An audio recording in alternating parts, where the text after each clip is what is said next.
estudamos domingo passado o livro de Ezequiel, o seu contexto histórico, o estilo literário do livro, a estrutura literária, as suas divisões, né? E os elementos fundamentais do livro, a glória de Deus e a presença de Deus. Hoje, na lição de número 2, o nosso estudo tem como base o capítulo 2 e o capítulo 3 de Ezequiel, que trata sobre o chamado do profeta. Quem não tem ainda essa lição? Tem alguém que não tem essa lição?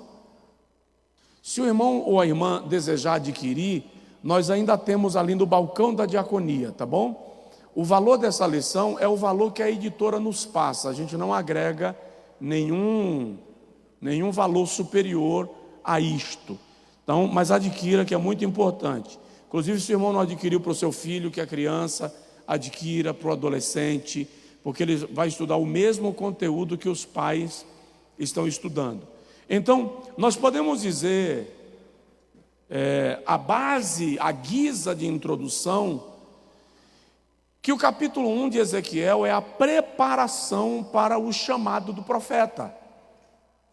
No capítulo 1, o Senhor se manifesta a ele, dando-lhe a visão da glória de Deus, no intuito de impactar o profeta. E logo no capítulo 2 vem o seu chamamento específico para o ministério. Diga-se de passagem, eu falei no domingo passado, Ezequiel era de família sacerdotal, mas ele está no cativeiro de Babilônia, o templo foi destruído. Então, sem sombra de dúvida, havia no coração de Ezequiel o sentimento de não poder exercer e desenvolver o ministério sacerdotal. Afinal de contas, ele estava em Babilônia e os cultos, ou o culto ao Deus de Israel, não seria permitido. Deus então levanta o profeta, ou levanta Ezequiel como profeta. Já que você não vai exercer o sacerdócio, você vai exercer o profetismo e vai alertar a esse povo sobre a sua rebeldia e chamá-lo à correção. O primeiro tópico da lição trabalha o chamado de Ezequiel, e aí vem 3 coisas específicas que o Senhor diz a Ezequiel, e elas são altamente, poderosamente válidas para nós. Primeira coisa que o Senhor diz a Ezequiel: põe-te em pé. Vamos entender, irmãos, que a expressão põe-te em pé não é só uma ordem de postura física, é uma ordem de disposição.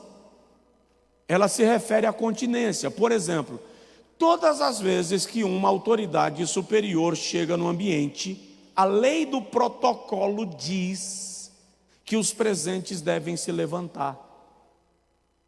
Por exemplo, se um coronel entrar no auditório onde estão soldados, os soldados se levantam. Se o presidente de um país entra no auditório da nação onde ele lidera, a lei de protocolo diz que os convidados devem se levantar. Então, pôr-se de pé é reconhecer a chegada ou a presença de uma autoridade. Tá? Em algumas igrejas, em alguns ministérios no Brasil e no Ocidente, quando o pastor da igreja chega, quem está sentado se levanta, por reconhecer a liderança, a autoridade que está sobre ele. Não é veneração, não é idolatria, é lei de protocolo, coisa que o brasileiro pratica muito pouco, né? Quando o Senhor diz a Ezequiel: filho do homem, põe-te em pé e falarei contigo. Deixa eu ler um pouco da lição e a gente vai trabalhar tópico a tópico. Deus chama Ezequiel repetidamente de filho do homem. Eu falei disso semana passada. Esse título aparece por 174 vezes na Bíblia. 93 vezes, eu disse 92, então a informação corrigindo, por 92 vezes, o Senhor chama Ezequiel de filho do homem. Ou seja, uma vez acerca de Daniel, uma vez é aplicado a um ser misterioso, lá em Daniel capítulo 7, versículo 13, e 80 vezes referindo-se a Jesus. Entretanto, a Bíblia chama Ezequiel de filho do homem, e a Jesus a Bíblia chama de o filho do homem. Vem precedido pelo artigo definido, o que dá a Jesus o destaque de ser o homem superior a todo e qualquer homem que já pisou na face da terra, tá? Parece, e é isso que os estudiosos concordam, que a insistência de Deus de chamar Ezequiel de filho do homem é para fazer menção, é para relembrar, é para enfatizar a sua humanidade. Ou seja, apesar da autoridade que eu estou te dando, da revelação que eu estou te dando, do privilégio que eu estou te dando, você é apenas homem. É como se o Senhor quisesse blindar Ezequiel de toda vaidade, de qualquer risco de se achar acima daqueles com quem ele está falando. Paulo fala algo a respeito lá em 2 Coríntios capítulo 12, cerca dele mesmo, quando ele diz: para que eu não me gloriasse pela grandeza das minhas revelações, foi-me dado um espinho na carne, um mensageiro de Satanás, para me esbofetear, acerca do qual eu orei 3 vezes ao Senhor, e ele me disse: a minha graça te basta. Paulo está dizendo que aquele espinho na carne, que alguns estudiosos ficam lutando para saber o que foi, e não é o fato importante.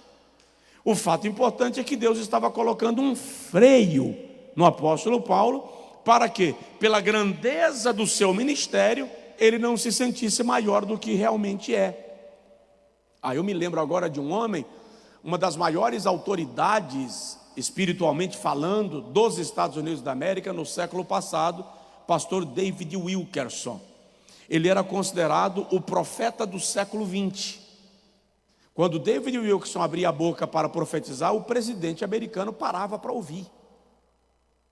Mas a mulher de David Wilkerson, a senhora Gwen, vivia enferma, tendo crises, indo para o hospital. Wilkerson morreu há cerca de 6, 7 anos atrás num acidente de carro no Texas. Ele era pastor em Nova York. Morreu no Texas num acidente de carro. Meses depois da sua morte, a senhora Gwen foi convidada, a viúva, para dar uma entrevista num dos programas de maior audiência dos Estados Unidos. O entrevistador disse para ela: enquanto o senhor Wilkerson era vivo, a senhora vivia tendo crises de enfermidades, indo para o hospital. E temos informações que depois que o senhor Wilkerson morreu, a senhora nunca mais teve crise. Como a senhora explica isso?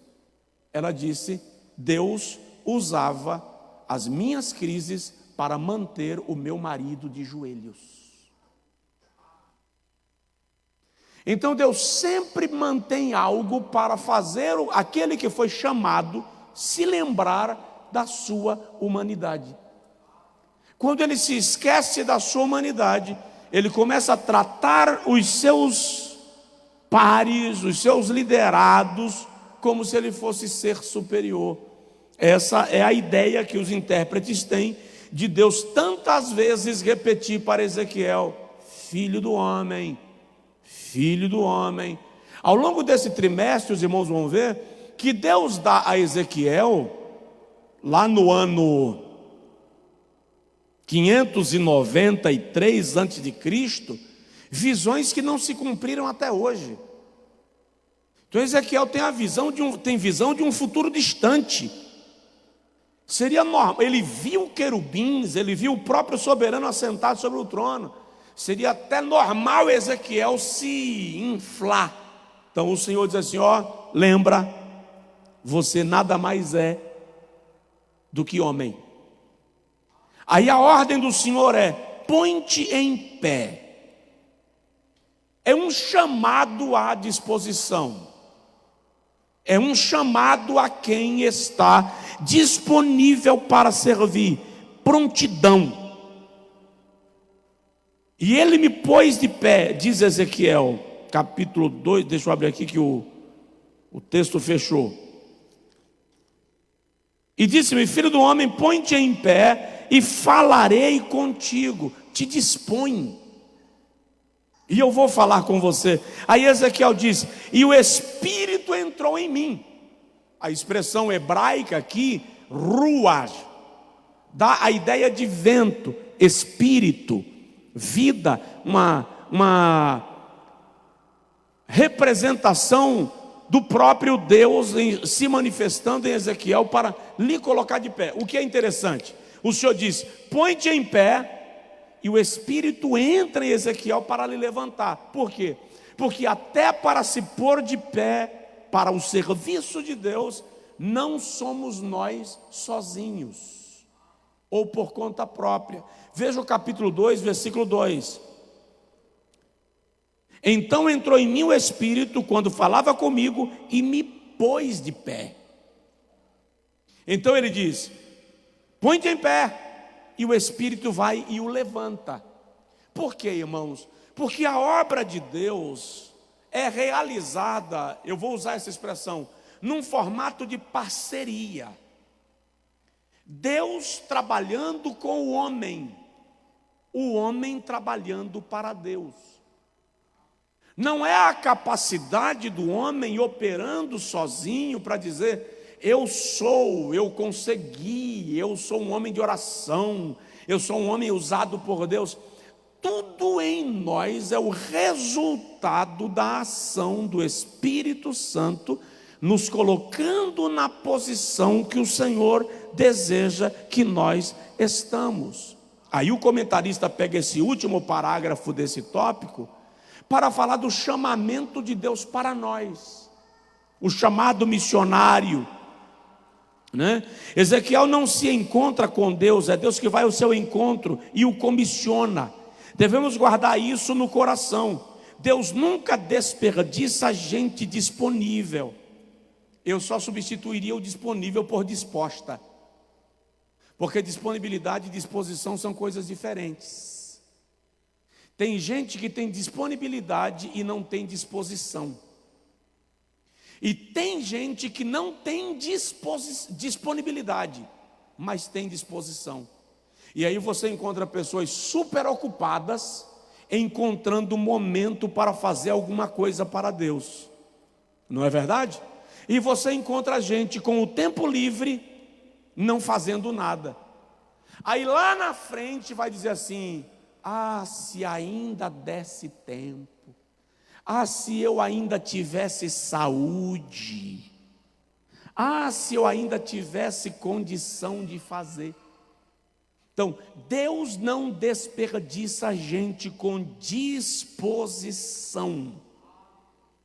A pergunta para nós agora é: qual o nível da sua disposição? Porque nós sempre teremos um argumento para não fazer algo, e sempre teremos a possibilidade de fazê-lo se estivermos dispostos. Quanta gente no ambiente da igreja com talento, capacidade, mas não se dispõe. E aí eu contei para os irmãos outro dia aqui do pastor Euclides Arlindo. Eu falei numa pregação. Ele é o primeiro pastor baiano que foi enviado para missões fora do Brasil, missões transculturais. Ele foi enviado para Madagascar, isso lá em 1950, lá, né, bem longe daqui. Quando eu conheci o pastor Euclides Arlindo, ele já havia voltado do campo, já era um homem aposentado com 96, 98 anos. E ele era um homem dessa altura, assim. Lembro muito bem, porque quando eu terminei de pregar na igreja em Salvador e ele veio falar comigo, ele tocou aqui na minha gravata para falar comigo. E eu agachei para ouvi-lo, porque o pessoal do louvor estava tocando música, eu agachei para ouvi-lo, e ele fez assim: eu ainda tenho um sonho. E eu em um segundo perguntei: qual é o sonho de um homem de 98 anos? E eu perguntei: que sonho, pastor Euclides? Ele disse: o sonho de voltar para o campo. Disposição. Hoje eu vivo numa geração sem disposição. Nunca tivemos tantos recursos tantas possibilidades e até tanta disponibilidade, e não fazemos aquilo que fomos chamados para fazer. Me permita, para a gente avançar para o próximo tópico, eu lembro que quando eu era jovem, irmãos, eu já não sou um jovem no sentido pleno da palavra, né? Mas domingo à tarde nós tínhamos duas atividades nas igrejas: ensaio e evangelismo. Saía-se às ruas para evangelizar as pessoas e atraí-las para os cultos da noite. Aqui, por exemplo, eu estou marcando evangelismo aos sábados. Vem 3, 4 irmãos, 6 irmãos, porque não há disposição. Disponibilidade nós temos, tá? Então a ordem do Senhor a Ezequiel é: dispõe-te, ponha-se de pé, e eu vou falar com você. Aí o Senhor diz no versículo 3, vamos lá: e disse-me, filho do homem, eu te envio aos filhos de Israel. Presta atenção, você está com caneta? Se tiver caneta, sublinha aí essa expressão, filhos de Israel. Sublinha ela, filhos de Israel. Depois, às nações rebeldes, sublinha também às nações rebeldes, que eu vou dar um destaque aqui. Não faça uma linha só, não, separe uma da outra, tá? 2 linhazinhas, mesmo que ela fique próxima. Aos filhos de Israel, às nações rebeldes, que se insurgiram contra mim, eles e seus pais prevaricaram contra mim, até precisamente ao dia de hoje. Vamos lá. A mensagem de Ezequiel tem destinatário certo: o povo da aliança. Agora olha para cá, veja, olha e anota. Eu disse aos irmãos que o reino de Israel teve uma fase de um período que eu chamaria de tribal, sob o governo de Saul, quando as tribos eram independentes, e Saul, que era um governador, embora o texto da língua portuguesa chame-o de rei, ele era uma espécie de governador sobre as tribos, de príncipe sobre as tribos, tá? Depois de Saul, que reinou 40 anos, veio Davi, que reinou mais 40 anos. Eu vou voltar na história. Pega a caneta e um canto da lição. Vamos lá. Israel saiu do Egito e caminhou no deserto 40 anos. Ok? Sob a liderança de Josué, Israel entra em Canaã e Josué governa, lidera Israel por mais 40 anos.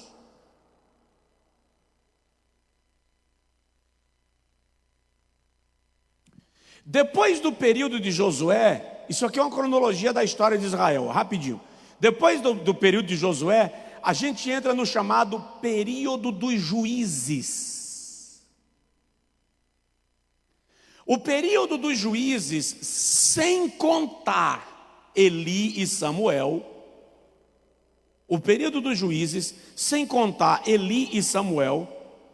veja que nós já temos 40 anos de deserto, 40 anos de Josué, aí nós temos 360 anos dos juízes, sem contar Eli e Samuel.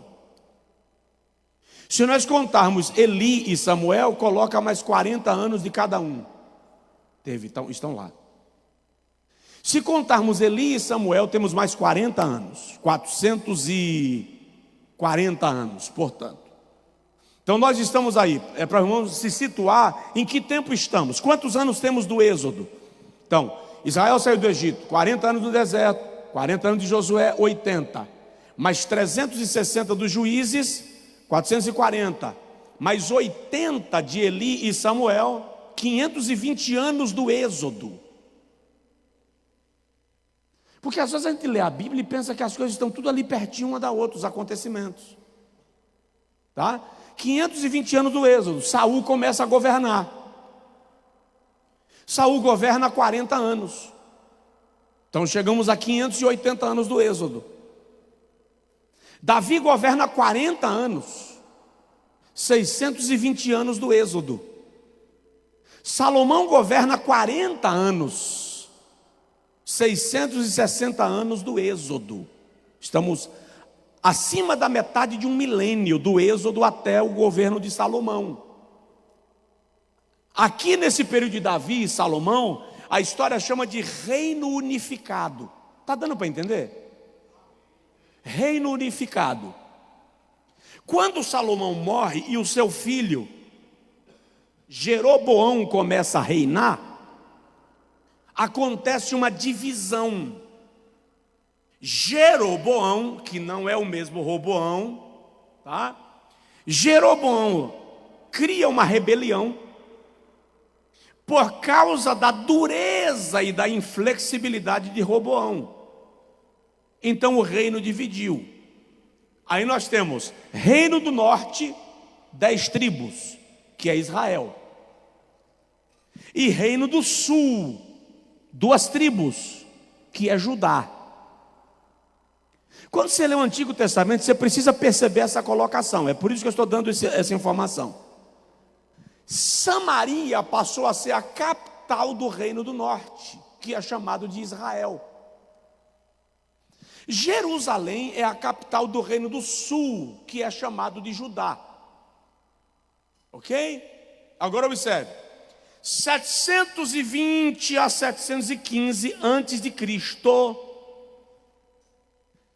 720 a 715 antes de Cristo, o reino do norte foi derrotado, foi vencido pelo império da Assíria. Vou lhe dar o nome de 3 profetas que profetizaram para o reino do norte. Conhecer isso é importante. Por exemplo, Oséias. Oséias profetizava no reino do norte, para Israel. Jonas. Jonas era um profeta que morava no reino do norte, mas foi profetizar em Nínive, mas era aqui do reino do norte. 720 a 715 o reino do norte cai. O que isso significa? Eles foram dispersos, exterminados. Presta atenção nisso. Historicamente não há como localizar onde estão sobreviventes do reino do norte. Até hoje. Não voltaram para a terra de Israel. Não houve retorno deles. A Assíria era cruel, é por isso que Jonas não queria que Deus livrasse Nínive.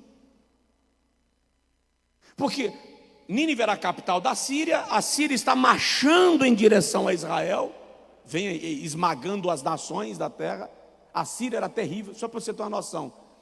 A Síria tinha uma prática de guerra, esfolar. O que é esfolar? Tirar o couro das pessoas das nações derrotadas, colocar esse couro para ressecar e fazer tendas para os soldados habitarem em tempo de guerra. Os sobreviventes do império da Síria, do ataque da Síria, a Síria cortava os dedos das mãos e os dedos dos pés, para o camarada não conseguir comer, não conseguir caminhar.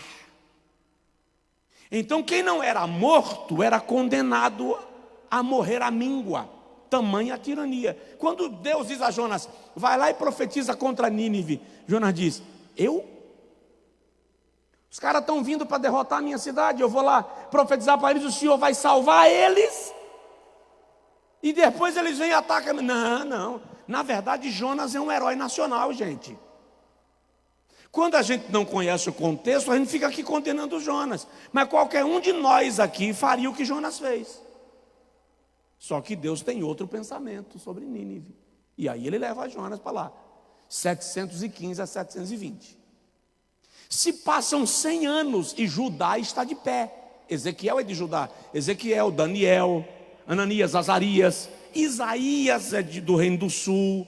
Joel é do reino do sul, Sofonias, Abacuque, Obadias, são todos do reino do sul.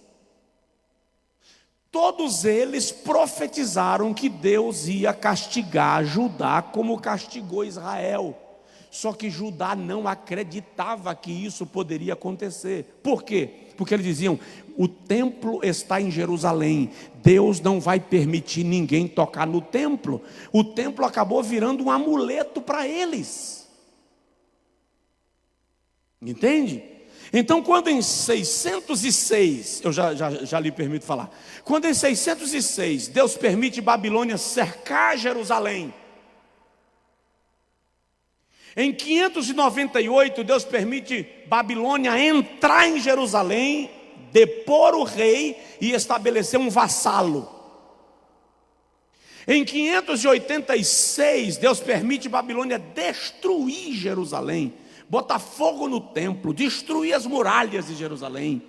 O Senhor está revelando que Ele não depende do templo para se manifestar. Então Judá foi desterrado. O povo de Judá, sim, 70 anos depois, volta para a terra de Judá. O povo de Israel ficou disperso. Agora veja só, olha para cá. Eu disse aos irmãos semana passada que o livro de Ezequiel é dividido em quantas partes? Nem eu lembro. Vamos lá, a primeira, do capítulo 1 ao capítulo 3, o chamado de Ezequiel. Do capítulo 4 ao capítulo 24, Deus repreendendo Judá por causa da sua rebelião.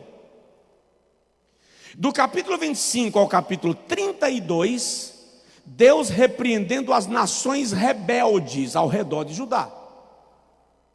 E do capítulo 33 ao 48, Deus prometendo a restauração de Israel. Olha para cá e pega isso. Do capítulo 4 ao capítulo 24, Deus está dizendo porque puniu Judá. Mas do capítulo 33 ao 48, ele está falando da restauração, não de Judá, mas de Israel. Por isso que ele diz assim a Ezequiel: ó, eu te envio aos filhos de Israel. Ele poderia ter dito: eu te envio aos filhos de Judá. Mas ele disse: eu te envio aos filhos de Israel. Por quê? Porque ainda que os pesquisadores não saibam onde estão os filhos de Israel, ainda que a história não saiba onde eles estão e os seus descendentes, ainda que ninguém possa precisar onde eles estão, Deus está dizendo: eu sei onde está cada um dos descendentes de Abraão, e o meu plano de restauração envolve a nação inteira. Se você tivesse entendido, você tinha dado no mínimo um glória a Deus, porque não é possível. Então, quando Deus promete restauração para a nação, no capítulo 33 ao 48, ele está dizendo que toda a nação será restaurada. É por isso que aqui ele diz: eu te envio aos filhos de Israel, todo o meu povo espalhado, aqueles que foram espalhados em 715 pela Síria, e os que estão dispersos agora por Babilônia, eu te envio a todos eles. A tua palavra vai chegar a todos eles, porque a restauração será plena, completa, generalizada e absoluta. Então, a abrangência do ministério de Ezequiel é muito ampla. Aí o Senhor diz assim: e as nações rebeldes. Quais são as nações rebeldes? Aquelas nações para as quais Ezequiel vai profetizar, do capítulo 33 do capítulo 25 ao capítulo 32. São as nações ao redor de Israel, que Ezequiel também vai profetizar para elas o juízo divino, por conta da sua rebeldia. Entende? Então, anota as perguntas, irmão, para a gente não quebrar a linha de raciocínio, anota, e no finalzinho a gente faz um apanhado, porque aí a gente consegue manter uma sequência, tá bom? Então observe, o Senhor está dizendo a Ezequiel: o destinatário da mensagem que eu te envio não é só Judá, o destinatário é a casa de Israel. Todo o meu povo será alcançado pela restauração que está dentro do meu projeto e do meu planejamento, e é para eles que eu te envio. Aí, vamos aplicar isso para nós? Para onde o Senhor nos tem enviado? Porque o Senhor nos comissionou, nós somos enviados de Deus. Não somos profetas, não fomos enviados como profetas, fomos enviados como evangelistas, como evangelizadores, como anunciadores das boas novas. Eu vos dei autoridade, eu vos envio. Nós estamos cumprindo este envio de Jesus sobre nós? Aí o Senhor diz a Ezequiel, terceiro subtópico aí: não temas, nem te assuste. Tu, ó filho do homem, não os temas, nem temas as suas palavras, ainda que haja sarças e espinhos para contigo, e tu habites com escorpiões, não temas as suas palavras, nem te assuste com o rosto deles, porque são casa rebelde. Aqui o caldo começou a engrossar. Porque aqui o Senhor está dizendo a Ezequiel, não vai ser fácil. O ministério não vai ser leve. Vem cá, o fato de Deus te enviar não te torna um ser intocável. Porque quando você vê um homem e uma mulher de Deus passando luta, perseguição, sofrendo ataque, você diz assim, mas não é homem de Deus? E infelizmente a maioria de nós não tem discernimento para perceber quando o ataque é de ordem espiritual. Então o Senhor está dizendo a Ezequiel, eu não vou te enganar. Você não vai chegar lá falando para eles, eles vão te aplaudir, vão se curvar, vão reconhecer. Não, não, não, não. Eles são casa rebelde. São tão rebeldes que estão aqui por causa disso. Jeremias profetizou o tempo inteiro para aquele povo. Eles espancaram Jeremias, jogaram Jeremias no calabouço, rasgaram o livro da profecia com as anotações de Jeremias, porque não admitiam que o que Jeremias estava falando fosse de ordem divina. Aí o Senhor diz, eles são gente de dura cerviz, gente de pescoço duro, gente que não se submete. Porque algumas pessoas entendem, não, Deus me chamou, você tem que me ouvir. Não, presta atenção. Quando Deus te chama, Ele não te garante que as pessoas que vão te ouvir atenderão a mensagem que Deus te deu. Tua obrigação não é fazer as pessoas atenderem. Tua obrigação é entregar. Aí tem um povo que é usado em profecia hoje em dia, que fica revoltado quando profetiza e você não faz o que eles mandaram. Na verdade, profeta não, nenhuma pessoa usada em profecia tem o poder de fazer alguém atender a sua mensagem. Seu dever é entregar. O resultado deixa por conta. Então, Deus diz a Ezequiel que ele deveria não ter medo, não se acovardar, porque aquele povo é um povo de semblante duro, cara feia, gente de semblante de rocha, que faz sisudez para amedrontar, obstinados de coração, ou seja, gente sem temor, teimosa. Conceito é esse, gente teimosa, que você vai falar, e eles vão persistir no erro. Então o Senhor está dizendo para Ezequiel, não se surpreenda, eles vão rejeitar a sua mensagem. Apesar disso, tu dirás, assim diz o Senhor. Ou seja, a autoridade da mensagem reside no emissor, não na receptividade do auditório. O auditório pode rejeitar a mensagem. O profeta tem que ser fiel na entrega, independente da resposta. É aí onde muitos de nós falham hoje, porque a gente quer falar o que o Senhor diz e obrigar o outro a obedecer. Aí vem as ameaças, o abuso de autoridade espiritual, quando Deus não me ordenou impor sobre ninguém a sua vontade, porque nem o próprio Deus impõe a sua vontade sobre ninguém.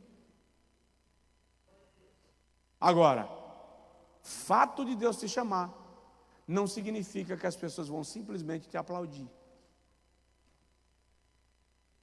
Eu lembro que uma certa feita eu estava evangelizando, e quando eu bati na porta da casa de uma senhora e ela abriu, aí tudo bem, hoje eu não faria, né? Mas eu era bem novinho, eu fui colocar o pé no batente da porta dela para entregar o folheto. Lá na saída de Mairi para o Angico, depois da pista tem aquele, eu não lembro, isso, eu esqueci o nome daquele lugar ali. Eu sei que quando eu entreguei o folheto, ela enfiou a porta que acertou na minha mão. Entendeu? Então, o fato de você estar entregando a palavra não significa que você vai ser bem recebido. Nesse mesmo lugar, uma certa feita, eu encontrei uma senhorinha um domingo à tarde, um calor, gente, o sol chega, tremia assim, sabe? E ela mascando fumo. Vocês já viram gente mascar fumo? Por aí afora o povo não sabe o que é isso, não. Isso é coisa do Nordeste, né? O cara pega aquela tora de fumo, corta um chiclete e... Eu não. Limpar os dentes? Tá certo. Se limpa, sabe Deus, né? Eu só sei que ela estava mascando aquela gosma preta caindo assim do lado da boca. Aí eu cheguei para ela e falei assim, eu inocente, a senhora sabia que Jesus te ama? Ela parou e fez, e ama? Ama. Então deixa eu dar um beijo em você. Aí eu, cheio de fervor, sim senhora, ela veio e deu um beijo aqui, que ficou aquela melecância de fumo, né? Mas de noite estava na igreja, foi no culto, tá? Então, nós precisamos entender que existem oposições, rejeição, e o detalhe, Deus aqui não está falando das nações ímpias, não, está falando do povo de Israel, que é a casa rebelde. Muitas vezes a casa rebelde não é o estranho, muitas vezes a casa rebelde não é aquele que não conhece a Deus, muitas vezes a casa rebelde é a própria casa. Entende? Então, mas Ezequiel é chamado e ele vai. Diga amém. Agora canta comigo assim, ó.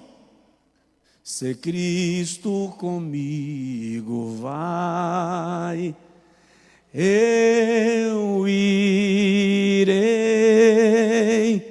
e não temerei, com gozo irei, comigo vai.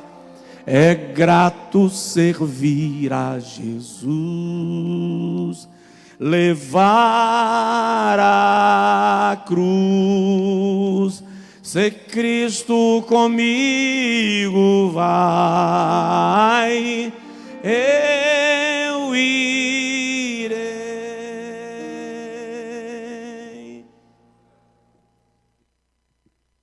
A paz seja convosco. Quando o pastor fala sobre o povo do norte e o povo do sul. O povo do norte, quando a gente lê, é o mais rebelde. Um rei atrás do rei, um rei atrás do outro, que não obedecia à voz de Deus. E aí a profecia vinha, eles resistiam. O rei do sul não, ora oscilava. Tinha reis segundo a vontade de Deus, tinha outros que desobedeciam. Então o nível de rebeldia do norte foi a tal ponto que Deus permitiu que os assírios os destruíssem. Não era a vontade de Deus, todavia a resistência deles à voz de Deus os levou à destruição.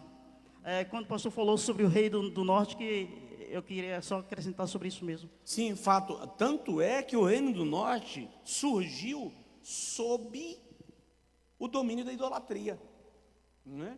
Eles já estabelecem divindades para adorar, rejeitam o Deus de Israel. A Bíblia diz que Jeroboão elegeu sacerdotes para que o povo de Israel não precisasse vir ao templo em Jerusalém para adorar a Deus. Edificaram altares em todo o reino do norte. Então é um reino fincado na idolatria. Procede a informação, Humberto. Essa questão de chamado, principalmente no que se diz respeito à linha sacerdotal, já existia um chamado em si para ele, por linhagem, né? Por linhagem. Igual o de João Batista. Sim, sim.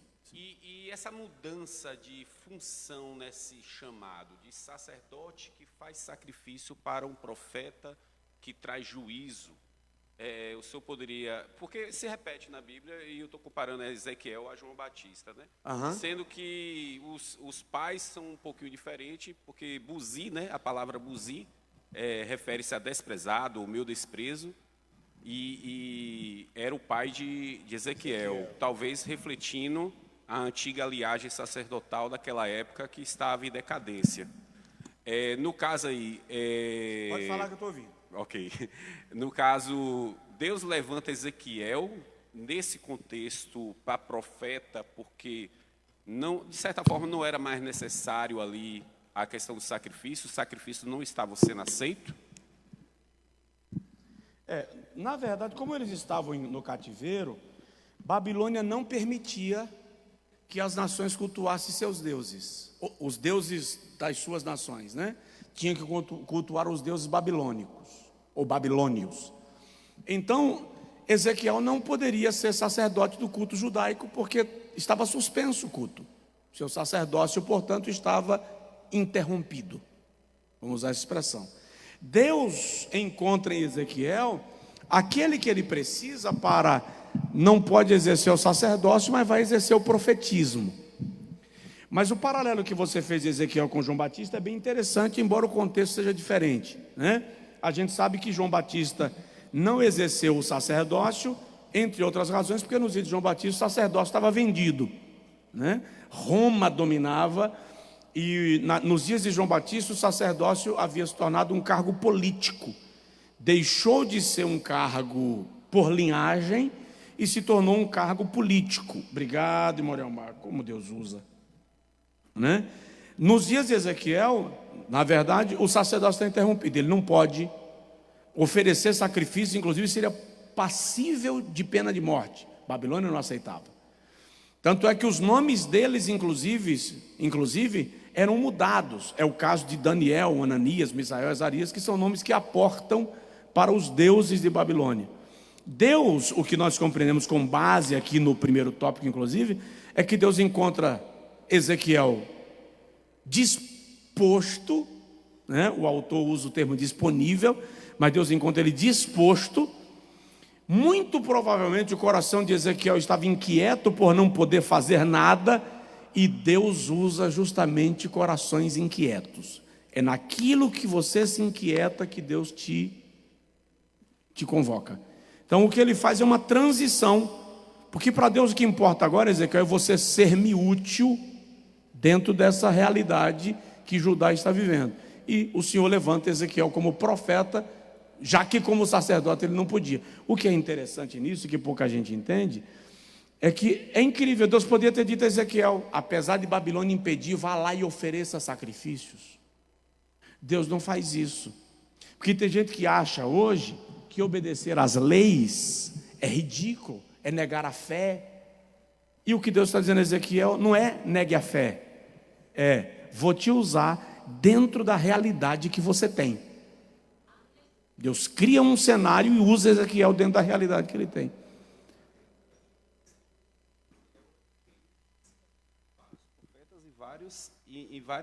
Em vários momentos, né? De Isaías até lá para frente, Oséias, é um período que um dos profetas fala que Deus não queria mais holocausto e sacrifício, e sim obediência. Exatamente. E o chamado de Ezequiel é exatamente isso, a questão da obediência, né? O próprio Deus permitiu, e é isso que Jeremias diz, o cativeiro, porque os sacrifícios, os holocaustos, os sábados, as luas novas, os jejuns, viraram ritos de encantamento. Eles viraram elementos de proteção. Eles usavam aquilo como amuletos. Estava procurando a palavra. Começaram a usar como amuleto, não como arrependimento, não como quebrantamento. Aí Deus diz assim, quer saber? Vamos cessar isso aqui. porque o que eu quero vocês não estão me dando. Aí ele usa Joel: rasgai os vossos corações e não as vossas vestes. É Deus dizendo: eu quero obediência, não sacrifício. Eu quero quebrantamento, não aparência, não é? Na mentoria bíblica, inclusive, eu fiz uma separação por ordem do profetismo em Israel. Então eu coloquei os profetas do reino do norte, depois os profetas do reino do sul, os profetas do cativeiro e os profetas do pós-cativeiro. Porque você mencionou aí os profetas que vêm denunciando: Isaías, né? Amós, Obadias, Sofonias, Abacuque, Joel. Todos esses são profetas do reino do sul, do reino de Judá, que vem avisando desde o ano 700 de alguma coisa: Deus vai punir, Deus vai castigar. Se vocês não se arrependerem, o juízo vem. Deus está trazendo. A visão de Abacuque foi tão forte que ele disse: Senhor, eu estou ouvindo as tuas declarações e estou apavorado. Tem misericórdia de nós. Mas o povo nem assim cedeu, né? Jeremias então Jeremias apanhou tanto que um dia ele chegou para Deus e disse assim: o Senhor me enganou. E é mais ou menos assim: e idiota fui eu, que criei expectativa, que me deixei enganar, criei ilusão, criei a fantasia de que o meu ministério ia salvar esse povo, né? Jeremias estava frustrado, chateado. Os irmãos de Jeremias mandaram ele embora de casa. O pai de Jeremias expulsou ele de casa.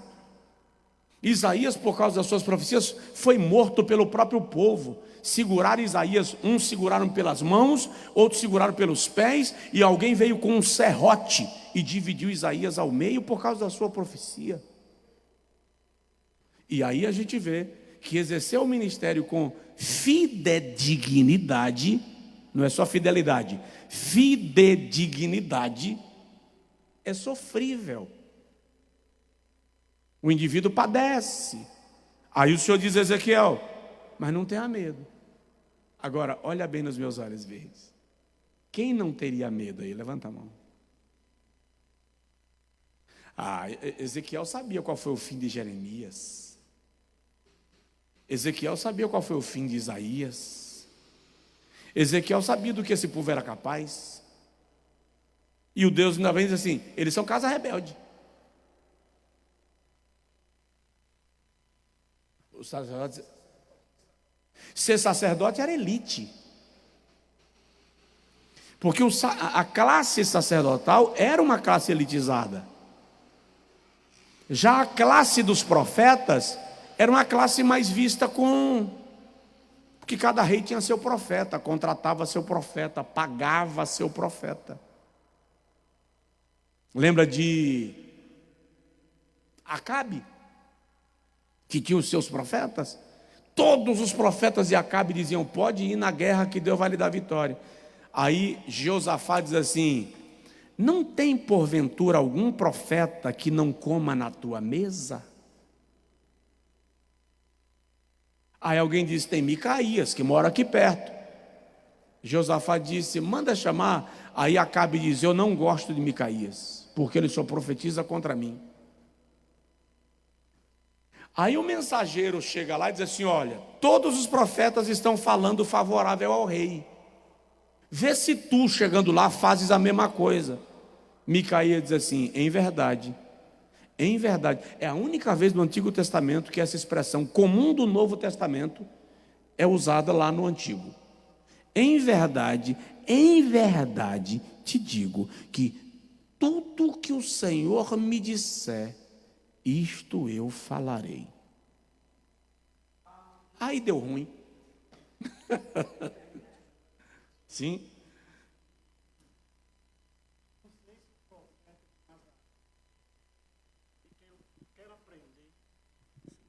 Eu não sei se o profeta de Nazaré, de quem deseja aprender, sofreu menos. Uhum. Quando o senhor falou de Ezequiel, o senhor disse: olha, ele estava aplicando a uma casa rebelde, e a casa rebelde era a própria casa. Eu estou dentro dessa casa, eu fico atento. Por isso a importância da assiduidade, eu vejo na escola, né? Que eu vim aqui para aprender com o senhor, e com o compromisso de trazer aqueles materiais que o senhor, né, pediu na terça-feira, né?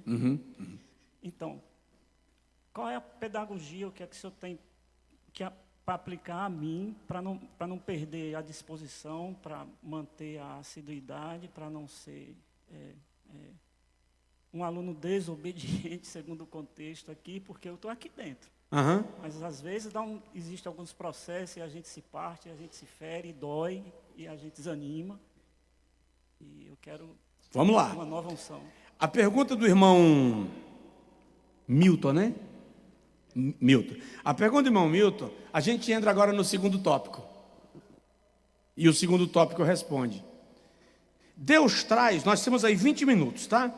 Deus traz a Ezequiel 3 alertas para que o seu ministério encontre o resultado pretendido.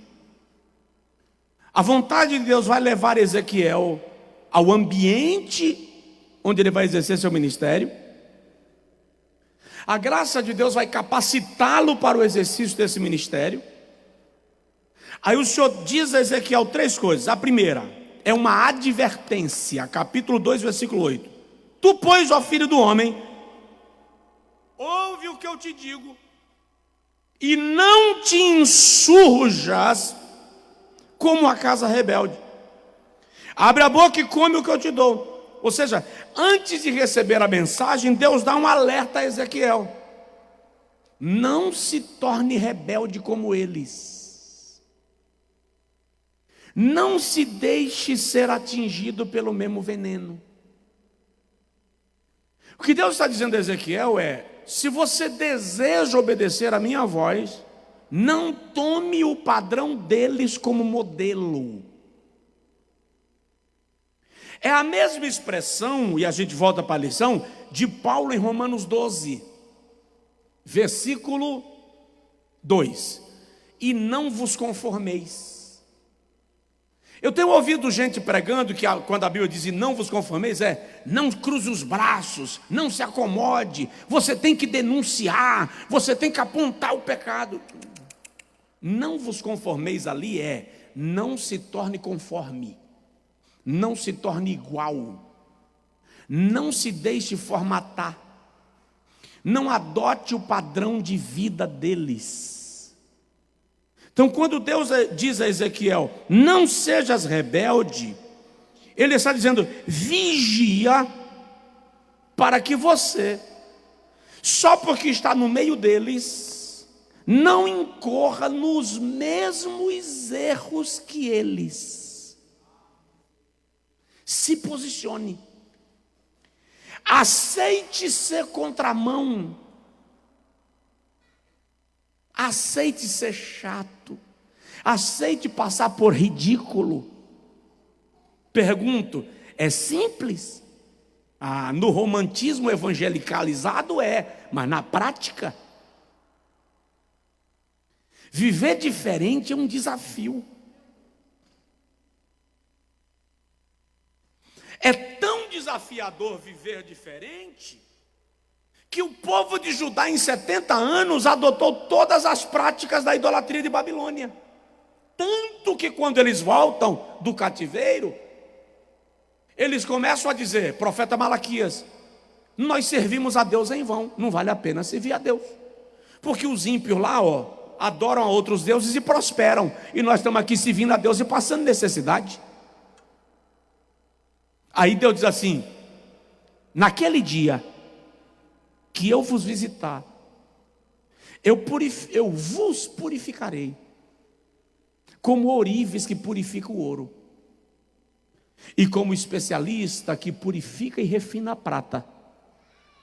E naquele dia eu pouparei aos meus filhos como um pai poupa seu filho que o teme. E vós sereis o meu tesouro particular. E outra vez vereis a diferença entre o que serve a Deus e o que não serve, entre o justo e o ímpio. Então, o desafio aqui, se formos trazer para o Novo Testamento, o desafio aqui é o desafio de ser sal. É o desafio de ser luz. Ser luz em meio às trevas é ser centro das atenções, é atrair mosquito, pedrada, gente boa, gente ruim. Daniel no meio dos leões. Jesus diz: eu vos envio como ovelhas no meio de lobos. Por quê? Porque o mundo, irmãos, o mundo sempre viveu da onda. O mundo sempre viveu de fazer aquilo que está em voga. Isso não é novo. Aí Deus está dizendo, Ezequiel, não vai na onda. Eu não te chamei para surfar, eu te chamei para mergulhar. Essa é a diferença. Então o Senhor adverte Ezequiel, uma advertência que serve para nós, que nós temos que ter cuidado para não sermos insuflados naquilo que está em voga, naquilo que está na onda. A igreja se transformando em réplica do mundo, o culto se transformando em réplica de apresentações mundanas, o louvor se transformando em réplica de mundo, as pregações perdendo a fundamentação bíblica e se tornando réplica dos pequenos deuses. Não se torne casa rebelde, não vá na onda. É isso que Deus está dizendo a Ezequiel. Como, Senhor? Como eu não vou? Eu sou sozinho, eu estou preso, eu estou no meio de uma multidão. Eu sou uma gota d'água no oceano. Eu sou uma piaba no meio dos tubarões. Como é que eu resisto isso? O Senhor dá a resposta. Ezequiel, versículo 3. Filho do homem, dá de comer ao teu ventre e enche as tuas entranhas desse rolo que eu te dou. Eu o comi e na boca me era doce como mel. Aqui eu tenho que chorar, porque só existe uma forma de você ser blindado para não ir na onda. Só existe uma forma de você não ser influenciado por aquilo que está em voga e é bonito, e chama atenção, e dá resultado. Qual é a forma, pastor? Como eu me blindo? Come, Ezequiel, dá de comer ao teu ventre, te nutre da minha palavra, porque aquilo que eu te dou é vitamina que vai aumentar a tua imunidade espiritual. Aleluia. Quando Natã foi conversar com Davi, segundo Samuel 12:9, Natã diz assim: por que te esqueceste da palavra do Senhor? Pecaste. Oh, aleluia. Aleluia. A única maneira, aqui vem a resposta. Ezequiel, o aviso: não te tornes como eles. Como, Senhor? Como é que eu vou conseguir? Eu estou remando contra a onda. Come o que eu te dou. Se você comer o que eu te dou, Ezequiel, você estará robustecido.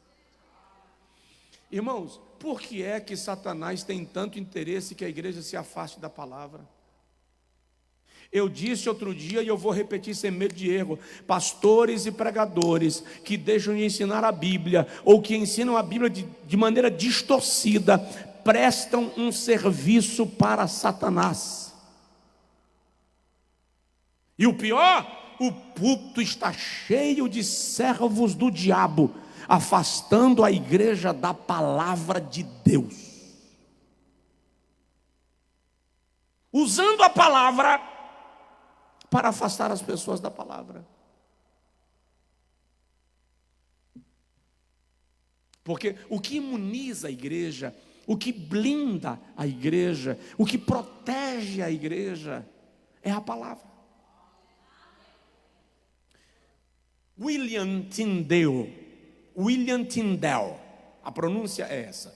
Se você for escrever, escreve aí Tyndale. William com W, Tyndale. Pesquisa esse cara. Pesquisa esse homem. William Tyndale foi o homem que traduziu a Bíblia da Vulgata para o inglês britânico. O rei ordenou a prisão de William Tyndale. Como ele não conseguia transportar a Bíblia em volumes, ele começou a destacar folhas e colocava em sacos de milho, sacos de trigo, em pacotes de tecidos do tecelão para entrar na corte, e a Bíblia se espalhou. Isto tornou a Inglaterra uma nação cristã. Mas Tyndale foi preso e foi posto para morrer. E sobre a fogueira o rei mandou uma segunda chance, uma clemência. Se você negar a tua pregação e você reconhecer a soberania do rei e você retirar o que você disse, você será poupado. Resposta de William Tyndale: morro uma vez, e se pudesse ressuscitaria, e morreria outra vez, e tornaria a ressuscitar, e morreria outra vez, e ressuscitaria, e morreria tantas quantas vezes fossem possíveis, até que a Inglaterra reconhecesse que Jesus Cristo é o Senhor.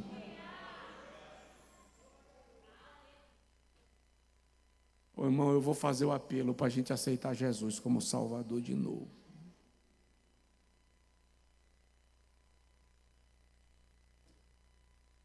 Esses homens tinham algo dentro deles que era avassalador.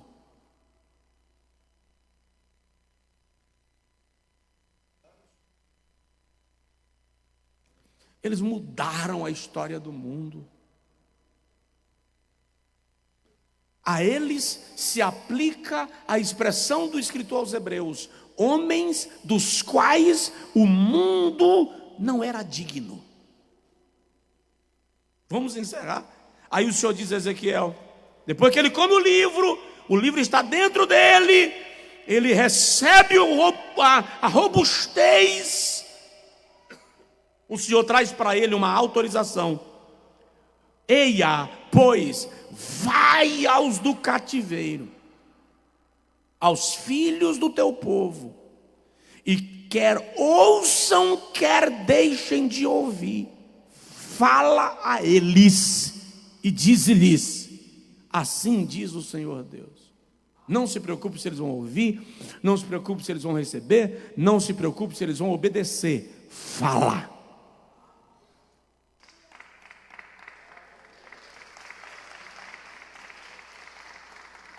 Aí no terceiro tópico, que a gente trata em 4 minutos, o Senhor diz a Ezequiel assim: eu te dei por atalaia. A palavra atalaia, irmão, pegado na raiz da palavra, é trombeta. Eu te coloquei como trombeta. A tua voz vai ecoar, Ezequiel. É como se eu dissesse: você é trombeta e quem vai tocar sou eu. A função do atalaia não é fazer aquilo que ele gosta, é fazer aquilo que ele foi mandado. Não é dizer aquilo que ele quer, é falar aquilo que quem sopra na trombeta determinou. Ou seja, nós vivemos uma geração que fala o que gosta, o que acha bonito. Mas Deus está dizendo assim: o atalaia não fala o que quer, sou eu quem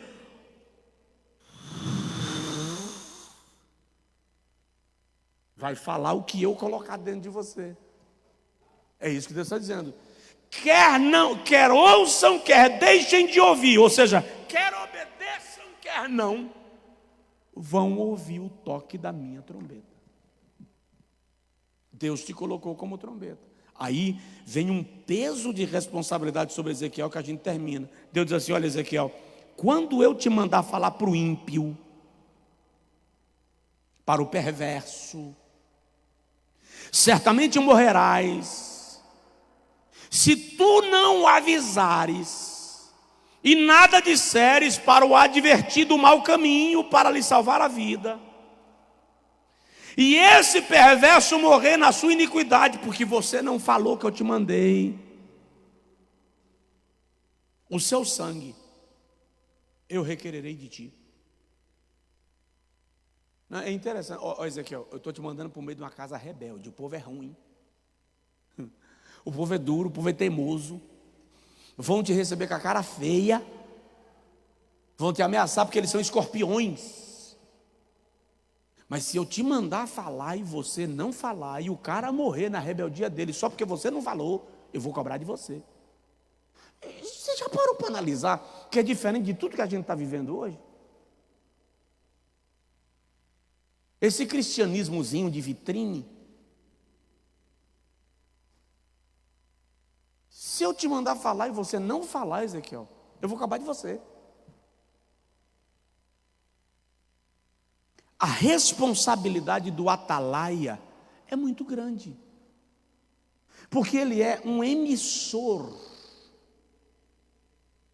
de quem o enviou. Agora, o que é interessante? Vamos para o Novo Testamento? Ide por todo mundo, pregai. O vocábulo pregar ali, que vem da raiz querigma, dá uma ideia de proclamar. Mas ele traz o conceito de proclamar com autoridade. Que autoridade? A autoridade de quem te enviou. Quem era o pregador no Novo Testamento? O pregador no Novo Testamento era o seguinte: pastor Zé Luiz, faz favor, Sua Alteza, o senhor é imperador, o senhor vem atrás de mim, tá? Mas não muito perto, porque o imperador não ficava muito perto do mensageiro. O mensageiro vem gritando: o rei está chegando! O imperador está chegando! E todo mundo tinha que abrir as portas para se curvar ao imperador. O pregador era o porta-voz que anunciava a chegada do imperador. Obrigado, meu amigo. Era uma espécie de atalaia. Quando Deus nos dá a ordem de evangelizarmos, Ele está dizendo: você deve anunciar que eu estou chegando. O mundo precisa saber. Aí detalhe: tu não anuncia, eu não anuncio. Nós temos uma responsabilidade, sim ou não? Estamos cumprindo com ela, sim ou não? Cada um responda por si agora, dê conta do seu quinhão. Entende? Aí o senhor diz: Ezequiel, se eu te mandar falar ao justo, para que não peque, e ele não pecar, certamente viverá, porque foi avisado, e tu salvaste a sua alma. Então Deus está dizendo: Ezequiel, eu estou te chamando para repreender o ímpio e para alertar o justo. E sua missão é falar o que eu te mandei. Fala e sai. Fala e não espera a resposta. De modo, meus amados irmãos, que tem muita coisa que nós fazemos para Deus e para o seu reino, que nós não teremos a visualização do resultado. Só na eternidade. Só na eternidade. Nossa missão é fazer, é falar, é anunciar. Agora, vamos abrir um parêntese para a gente concluir. Nada disso se aplica ao conceito distorcido que muitos têm aplicado, de que eu sou profeta e, portanto, eu vou botar o dedo na cara de quem eu quiser. As pessoas estão aplicando totalmente errado o conceito, porque o profeta no Antigo Testamento não tem a mesma aplicação do Novo Testamento. Por exemplo, o fato de alguém receber do Espírito Santo o dom de profecia não o torna profeta. Mas a Bíblia diz em Efésios 4:11 que ele mesmo deu uns para apóstolos e outros para profetas. Profetas em Efésios 4 não é quem recebe dom de profecia. Porque tem um povo por aí que profetiza, eita,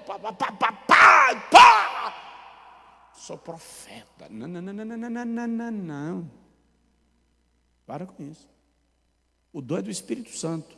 Ele usa quem ele quiser em profecia. tá? Aí é dom. A Bíblia diz em Atos 21 que Paulo estava na casa de Filipe. E está escrito assim: Filipe tinha 3 filhas que profetizavam.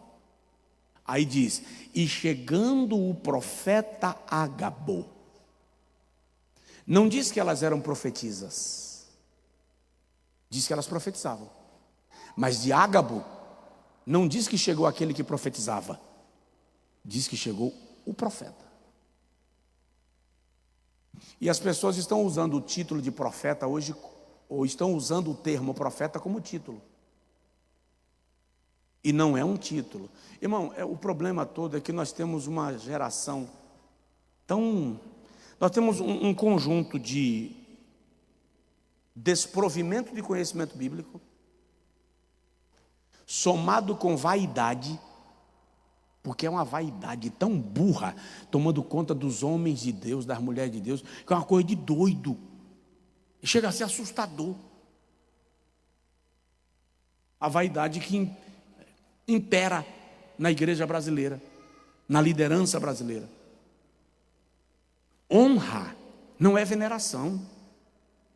Reconhecimento não é bajulação. Respeito não é medo. E nós precisamos aprender a distinguir. Mas o fato é que eu e você temos uma missão: anunciar que o rei está vindo.